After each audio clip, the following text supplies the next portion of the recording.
Welcome to Watchers TV. It's another installment of our weekly show. We're just excited to be here, and let's just get right into it. Rick, we're just releasing Watchers 8.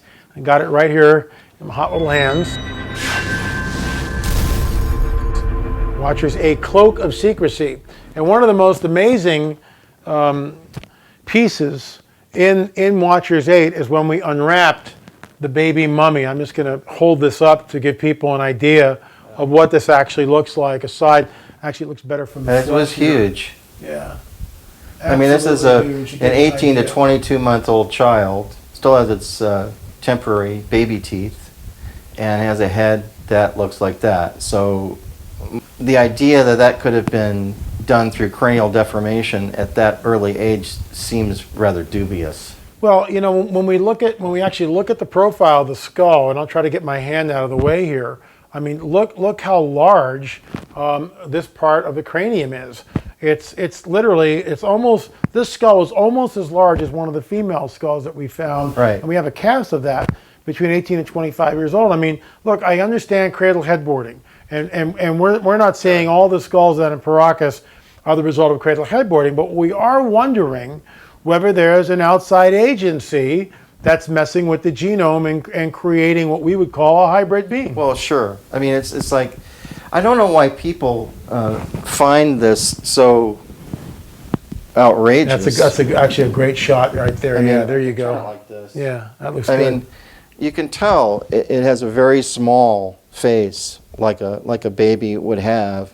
But then there's this huge. Yeah, look at this. Look at I mean, a normal baby skull would stop like right around in there, and we've got this huge bulbous area here, which is just It's enormous. unbelievable. It is enormous. Now this is a cast that Joe Taylor made of the And actual, of course, but the skull. it's to scale. It's absolutely to scale, and the hair. Show it again.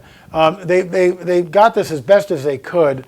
It was strawberry blonde, blondish reddish hair. Right. And of course, that doesn't fit the typical Darwinian, Beringian land bridge. Everyone came over in the last ice age. These people may have actually originated from the Middle East, and of course that is part of our hypothesis. Well, in one of the shots in Watchers 8, Senior 1 took the skull out and kind of showed it to passersby. Yeah. They were all honking and stuff. But basically, in that shot, it almost looks orange. I mean, it's really a vivid color. And including the mummy wrappings were in really incredible condition. Yeah, the mummy wrapping is 2,000 years old, and yet the embroidery is just, the colors were as vivid as it was buried yesterday. Yeah. Just incredible. The patterns and designs on this 2,000-year-old fabric are so fine that only the best craftsmen of the fabric arts would be doing this. The only reason they would be doing that would be for a royal personage. The finer the fabric, the higher the rank, just like the finer the pottery, the finer the design work on a pot represents rank. So this clearly was a person of royal heritage. And the whole reason for doing this, of course, which I thought was our primary reason of going back to Peru, really, to me, this was the most important thing we did. Yeah, I agree. Was to prove that there might have been a species of human beings that possibly weren't totally human. They could have been a hybrid creature of some sort. And of course, you know, Brian Forrester sent, or Lloyd Pye, I should say, Lloyd Pye took samples from the Paracas Museum and was in touch with Brian Forrester because he's the assistant curator of the Paracas Museum, and tested mitochondrial DNA on one of the samples and did it 3 times, according to Brian's report. Right. And I've spoken to the geneticist, and I realized the firestorm this thing created. Hey, all we're trying to do is find out what's going on here. We didn't send the samples. They were done before we even knew about the Paracas skulls. Right. But what was interesting is the geneticist came back and said there are sections or elements of the mitochondrial DNA which do not match anything in the genome, including Neanderthals or Denisovans. So, I mean, shouldn't we all be waking up and going, oh, this is fantastic. Right. Let's go down and get the evidence instead and of like, wasn't something from millions of years ago either. Exactly. This was like in contemporary, I mean, this is Very right much around so. the time of Christ, Yep, essentially. about 2,000 years old. So. And these Very beings were interesting. living there, and we don't know what happened to them. Although we do have a hypothesis of what might have happened to them. But why is it so hard for people just to kind of embrace the idea that there were hybrids? Well, this is interesting. I don't get there it. was a museum here in the States, and I won't tell you the name of it, but we were both at it recently, if you get my drift. And Right. and they have about 5 or 6 Paracas skulls, and I offered them a contribution to their museum if they would allow us to test the DNA. And they basically flatly refused. Well, the skulls are old, we don't want to damage the integrity. And all we're talking about is at the base of the skull, there's a hole. Let me just have the baby just turn it skull here. upside down there. It's like, it happened right in here. This is a hole that's for the stand, so that's not what we're talking about. But right in here is a place in the skull. It's called the foramen magnum. And you could just take a small sampling of the skull, just break it off there, not harm the skull in any way, and we'd be able to do DNA testing. And what amazes me is that here we have an anomalous skull, and all these people at the museum are scientists and they're academics, and yet, we can't take a little piece of the skull to do DNA testing, even when I told them the preliminary mitochondrial DNA testing showed that there seems to be something outside the human genome. Well, I talked to a friend of mine who's totally into this with us, agrees with what we're doing, and I said, the scientific community has become like a cult.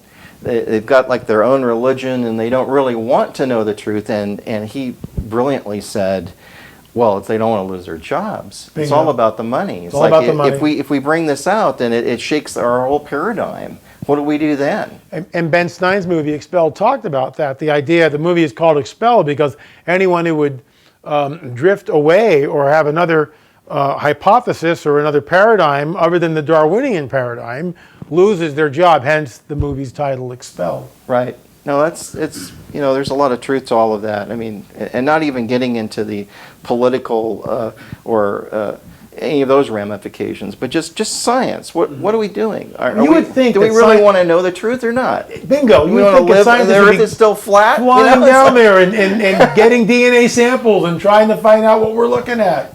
I know, but people through the history, through the centuries, have always gotten in trouble when they've rocked the boat in trying to do anything. Well, we've got Bill Salus on. Yeah, so I'm just going to say. We're looking forward to Bill. And in his new book, Nuclear Showdown in Iran, Bill Salus, it'll be a fascinating romp with him again. Can't wait to hear what he has to say. Yeah, and Bill wrote the book on Psalm 83, which was a big hit. Book. Yeah. And what's going on in the Middle East is, from our point of view, we're watching biblical prophecy being fulfilled on the 6 o'clock news.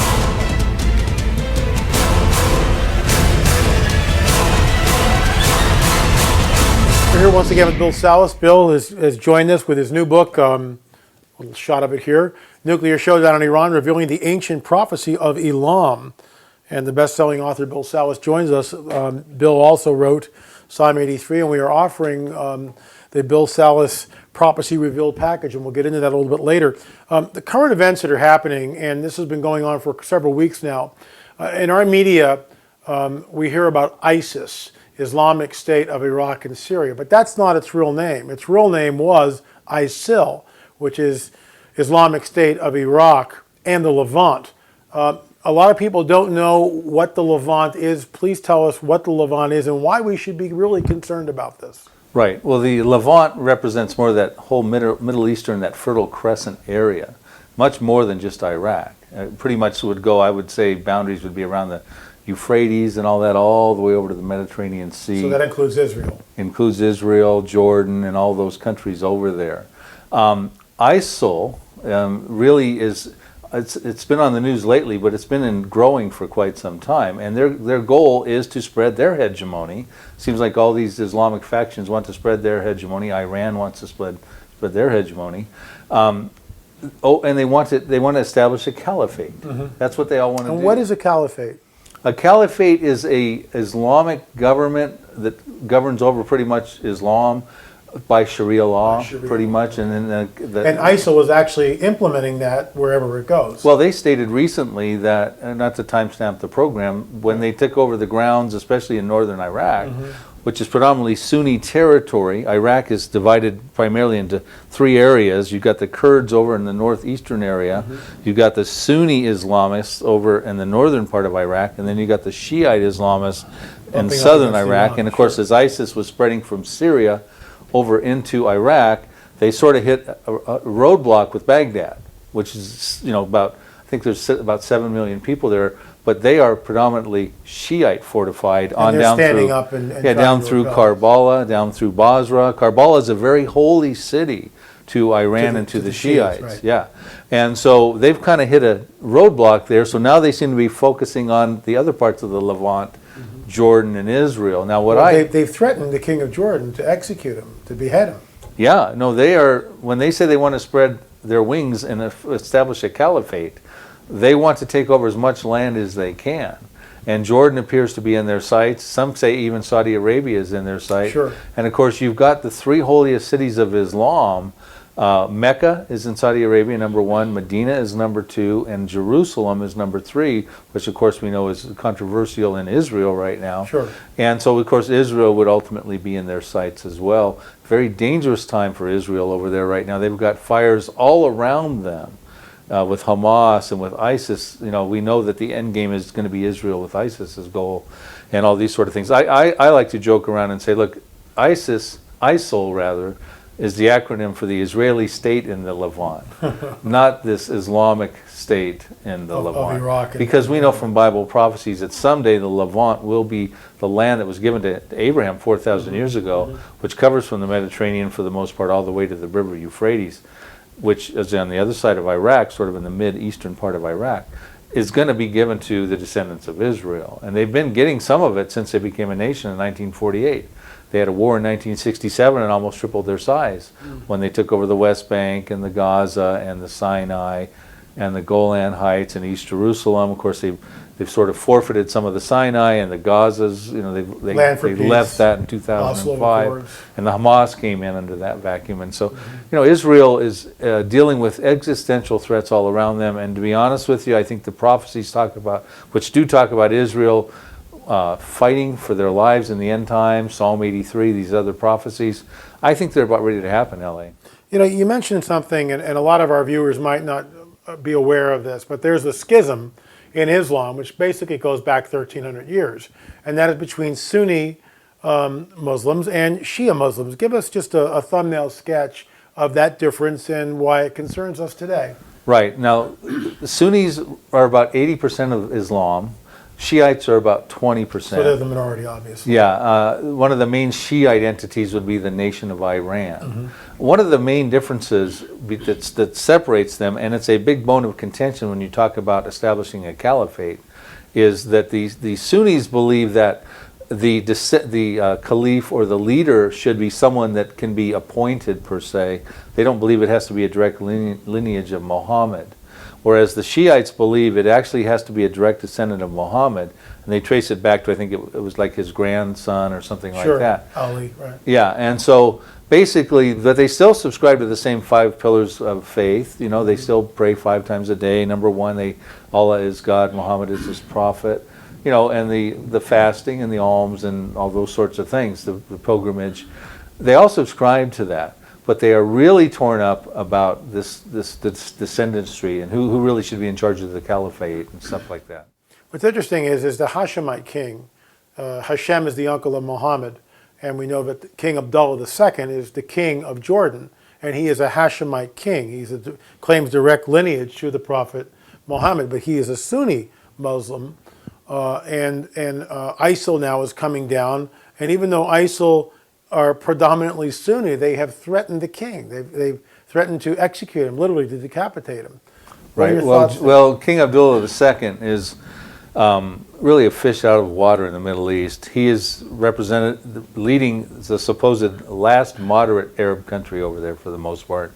And he has a treaty with Israel, which they do not like. They do not like Israel. One of the things that does unite all of Islam is a distaste for Israel. The enemy of my enemy. Yeah, if push came to shove, they'd forget their schisms. If they had to fight Israel, they would fight Israel.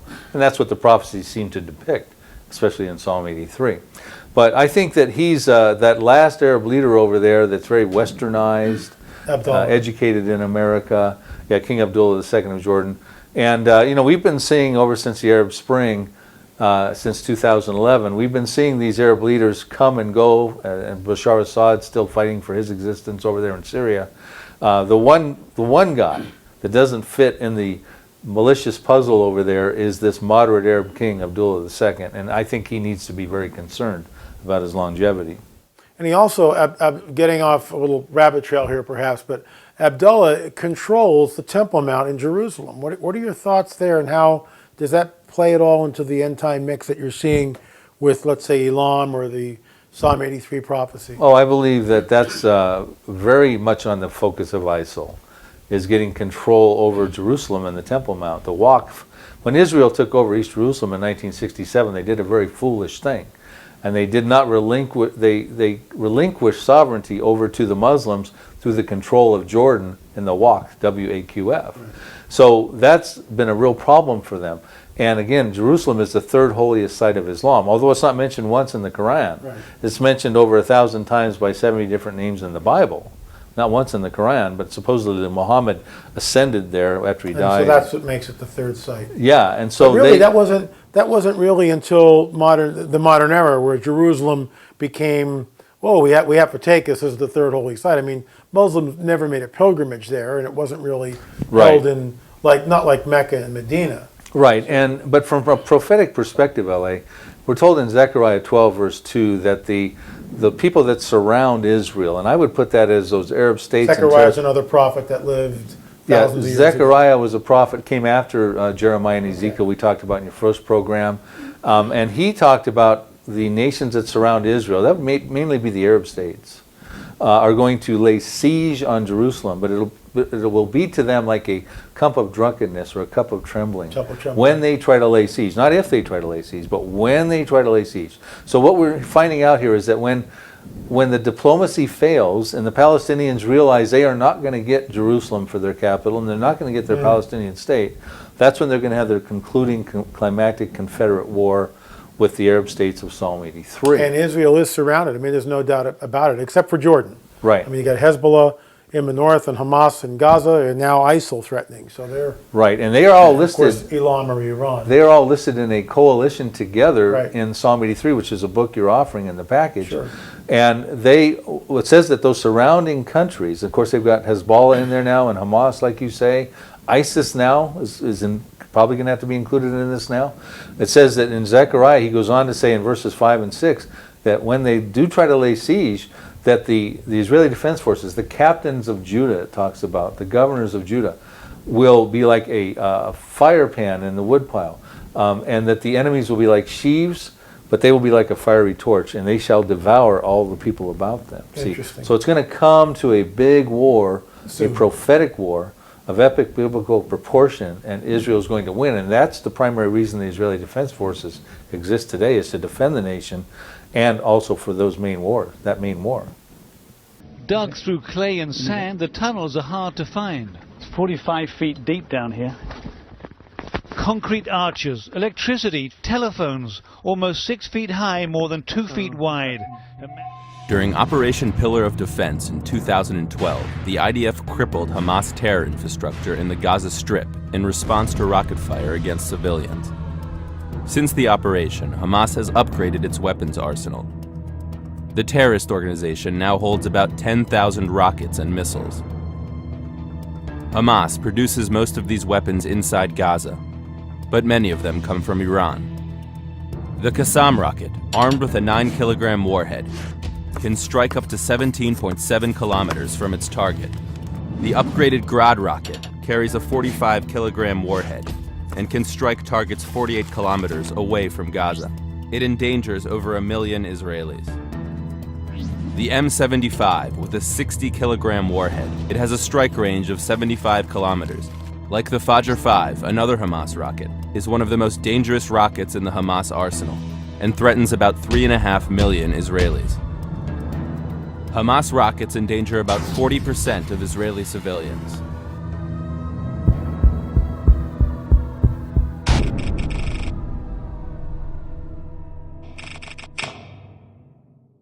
And we're back. Thanks for watching Watchers TV. And if you're interested in getting these incredible products, which have a lot more information, we've only scratched the surface here, go to the website. It's on your screen now. Bill Salus, Prophecy Revealed Package. Bill, thanks again for being here. Really appreciate it. Yes, L.A., yes. But, you know, we're taling about prophecy here. And in fact, the title, Bill Salus, Prophecies Revealed Package. What differentiates the prophecies of the Bible from, let's say, the prophecies of Nostradamus or Edgar Cayce? Well, I think that the real theme here is 100% accuracy. Biblical prophecy is invaluable predictive information outsourced from a loving God that with 100% accuracy, that's the key word. And written thousands of years in advance. Many of them. 1,000 years in advance, no hit or miss. It can't be spotty. You can't take a guess. It's very specific too. So, most all these prophecies give you great details, and it's intended to authenticate God's sovereignty.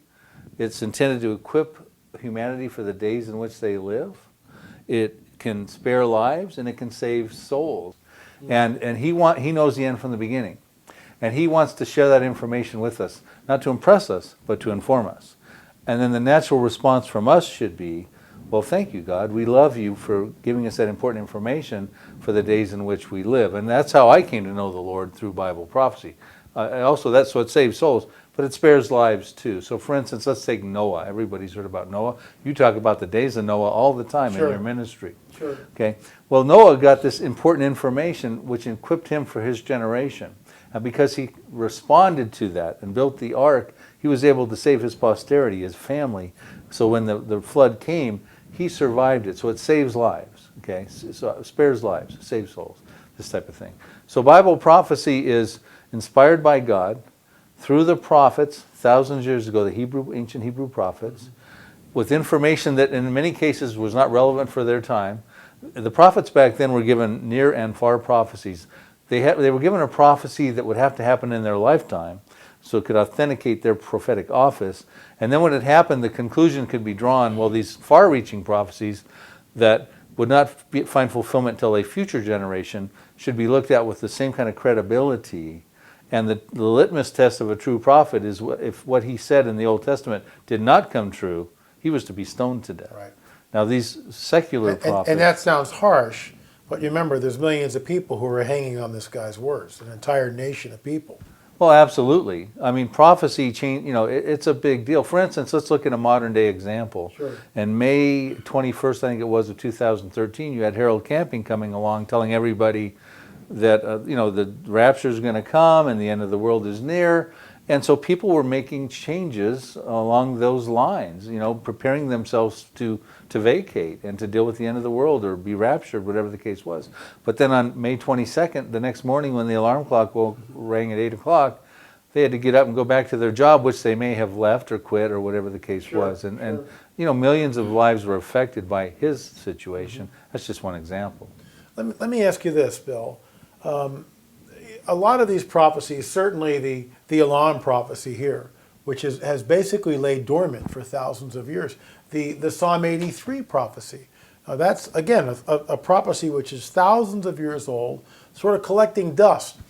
And like you, I believe that we are in the last of the last days. And the reason for this is because of the prophecies surrounding the nation Israel. Speak to that, and why is Israel so important? Really, Israel, when you want to find where you're at on the timeline, God's prophetic timeline, you do have to look at Israel, because so much of the Bible prophecies are Israel-centered. About a third of the Bible is devoted toward Bible prophecy. There's 31,173 verses, which means about 10,000 verses scattered throughout various parts of the Bible are prophetic in their nature. And a lot of those prophecies have found fulfillment. A lot of them, of course, were centered around when Jesus first came. Sure. But a lot of them are for our generation, for the end times, so the generation you're speaking of. I agree with you. I believe with that generation.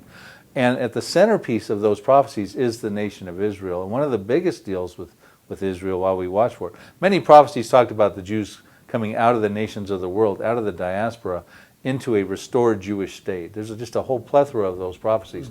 And that happened in 1948, and it is continuing to happen. Israel became a nation in 1948. Which is really unprecedented. I mean, we kind of say that, and we're so used to hearing it, it's just, oh, Israel became a nation. I mean, that in itself is miraculous. Russia voted for it. I think they made it by one vote in the UN when the UN voted. I mean, never before in the history of the world had people been gathered from the four corners of the earth and reestablished in their ancient homeland. Well, I talk about in one of the books you're offering in the Prophecies Revealed package, in the Psalm 83 book, I break down, there's about 10 specific sovereign acts that the Lord had to do to even have a nation of Israel exist. The problem is that a lot of people, even inside of the church, believe that Israel's the moral obligation of the United Nations after the Holocaust. But no, Israel is a miraculous act of God. It's a supernatural. If people ask me, is God still in the miracle business? I say, yeah, look at Israel. Sure, absolutely. So I agree with you on that. You know, as we're speaking, Israel is under major attack from Hamas. And I just want to address this real quickly because we hear over and over again, you know, land for peace, land for peace, land for peace. And the Israelis give land, i.e. the Gaza Strip, and they get no peace. We actually covered this in one of our Watchers series.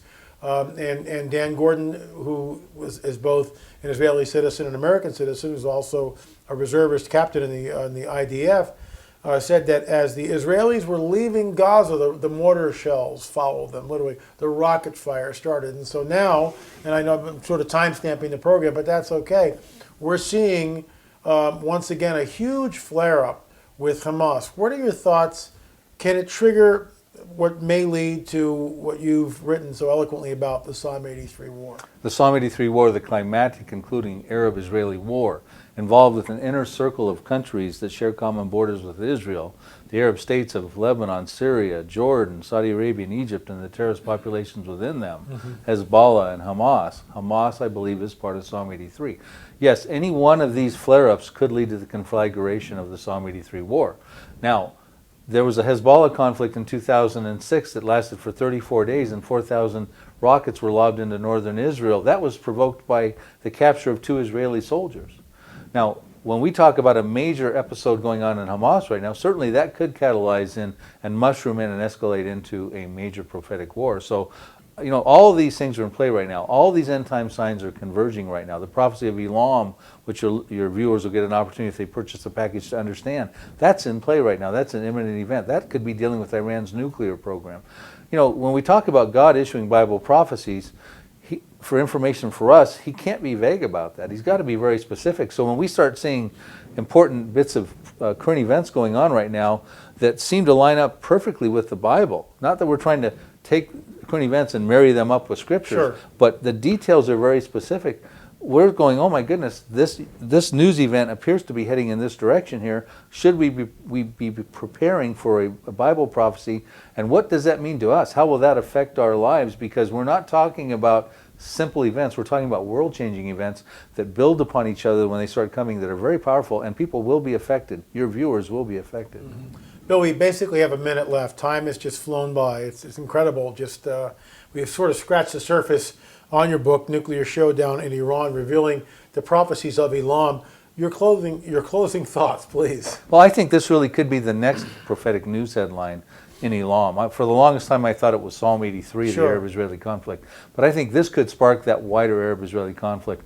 I believe that Iran's nuclear program is going to come under attack, and that may be very much what the prophecy is talking about, written in 596 BC. Amazing. And it will be a disaster. It's very specific, too, isn't it? It's going to create a disaster, and it's going to create an expulsion of exiles out into the nations of the world. Wow. Sounds like a humanitarian crisis. It does, yeah. It is a prophecy that not found fulfillment. As a matter of fact, the last verse, Jeremiah 49, verse 39, says it occurs in the latter days, the very theme you were talking about earlier in the program. Yes. So I would tell your viewers to be very much aware of what's going on in their world right now, and to become aware of what's going on in their world right now, they've got to be fastened to Bible prophecy, watching programs like yours. I'm excited about your new TV show. It's going to be bringing current events up to speed, and what's going on with the Middle East, what's going on with the things you're, of course, talking about with the Nephilim and things sure, like that. So these are exciting times if you know Jesus Christ, but they're very threatening times and scary times if you don't. Bill, thanks so much for coming on. Really appreciate it. All right, LA. God bless you and good luck.